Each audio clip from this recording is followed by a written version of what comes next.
At Discovery Day at the Outdoor Learning Center behind Conneaut Middle School on Gateway Avenue, visitors learned about the birds, the bees, and a lot more. The annual event was held August 1st, 2015, spotlighting nature, safety, and some food and fun thrown in. As the number of exhibitors has grown, so has the number of people attending. Discovery Day was started so that the community, who's been fantastic supporters of the Outdoor Learning Center, could come out and see what it's all about. You know, hundreds and hundreds of dollars are spent every year on improvements to the trail, and we just want to share it with the community. It doesn't do a whole lot of good if people don't know it's here. Right, absolutely. So the idea behind Discovery Day was we thought the parents would bring the kids out to see the trail. Well, it turns out the kids that the teachers had brought out are bringing the parents. So it really was like a flip-flop of what results we expected. And I was very pleasantly surprised. There's a whole lot going on here. So kind of there's a scavenger hunt, right? We have scavenger hunt going on all day with prizes and all kind of gifts that they can find along the trail. We have coloring contests, we have face painting, we have craft tables set up.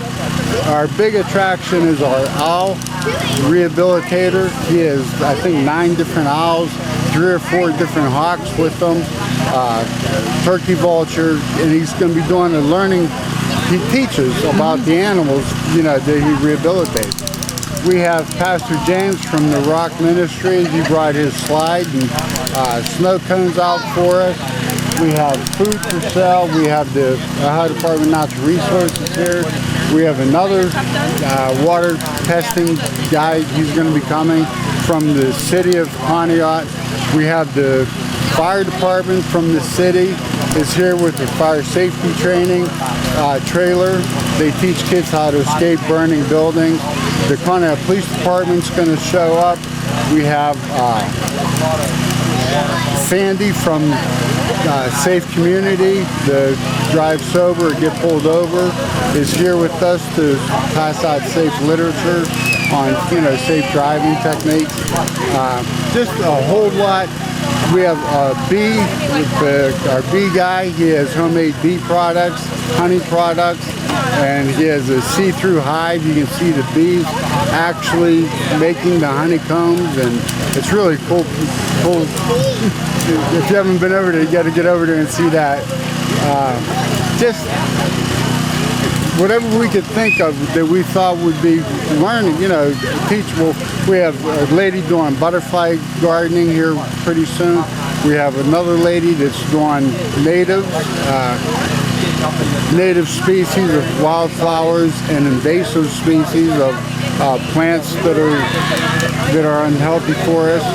We have just a lot of different fun things going on for the kids. Is it bigger than it was last year? Oh, much bigger. Yeah, much bigger. I was hoping to see this whole field full, and we've reached our goal. We've reached our goal.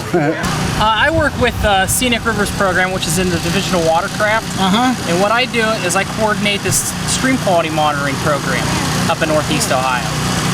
So I go out and I train, it's a volunteer program, I go out and I train volunteers to sample for macroinvertebrates to tell the water quality in Northeast Ohio. I see. So you're talking about here like Conneaut Creek? Yes, Conneaut Creek is the one that we sample up here. In Ashtabula County we have the Grand River, we have Conneaut Creek, and then we have, I said the Ashtabula, we have the Grand River and the Ashtabula River. Right, okay. So what exactly then are you, tell me in layman's term what it is that you're looking for in the water. What we look for is we look for benthic macroinvertebrates, which are the nymph larvae and like the aquatic larvae of some of the adult flies that you'll see around here. Okay. The reason we look for them is that they're telltale signs of water quality. So when you see, and they're easy to sample for, they're concentrated in like small riffle areas in the creek. So if you have pollutants in the water, they cannot colonize real fast, they can't get out of the water. real fast, so they're the first to feel the effects. So if you go and you sample and you're not finding a lot of the nymphs and larvae in the water, it's usually like a sign that water quality is starting to go downhill. We train volunteers, they go out and they sample for the macroinvertebrates. We teach them how to ID. So we have different groups of macroinvertebrates. We have pollution intolerant, which are like your hellgrammites, your Dobson fly, your stonefly, your mayfly larvae, water pennies, gill snails. You have some that are somewhat tolerant of pollution, dragonflies, damselflies, crayfish, scuds, sowbugs, some of the freshwater clams, and then you have stuff that are tolerant of pollution like leeches, blackfly, and aquatic worms.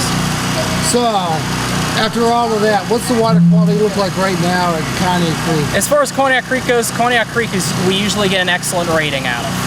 On a yearly basis, it's consistently an excellent rating. How about Grand River? Grand River is usually an excellent rating as well. All right, let's go to Ashtabula River. Ashtabula is usually high, good, excellent. Usually don't see. We do get a good majority of stuff out of some of our sites on the Ashtabula. As far as it's a very good rating. Northeast Ohio, we have really great rivers here in the Scenic Rivers program. So I learned nature, plants, and different animals and their habitat. How long did it take you to go through there? Took about 12 minutes, probably.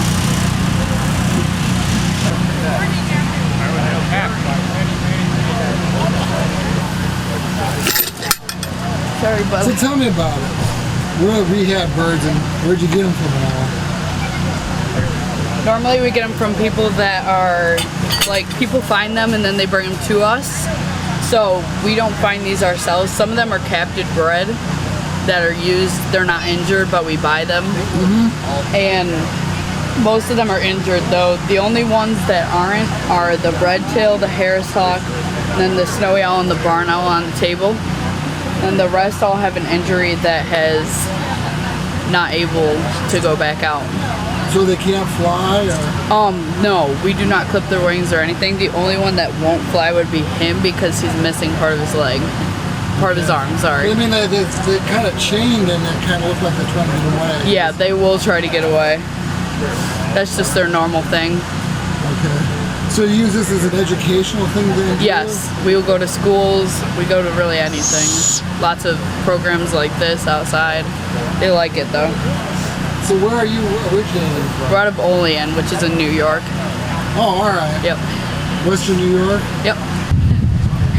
What I learned from them is how they eat, how they react in the wild, because they're all together, but when we get home, they're separated. They all have their own bedrooms. Right now, they just do this just because they've been out at so many shows. We have a few new ones though. The barred owl is new, and then the long-eared owl is the one without the sign. He is new too. This is his second show actually.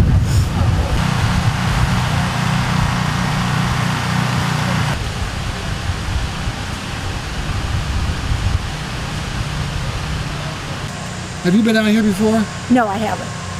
So what are you doing out here today?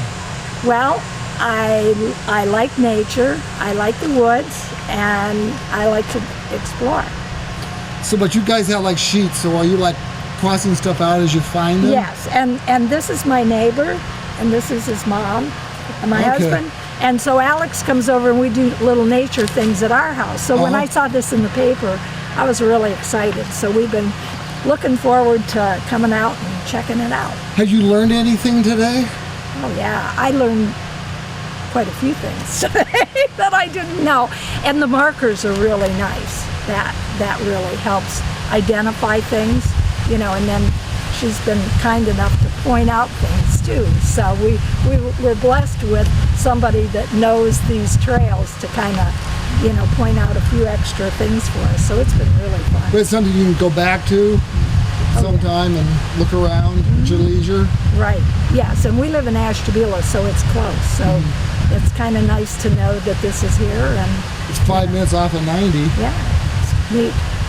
Very nice.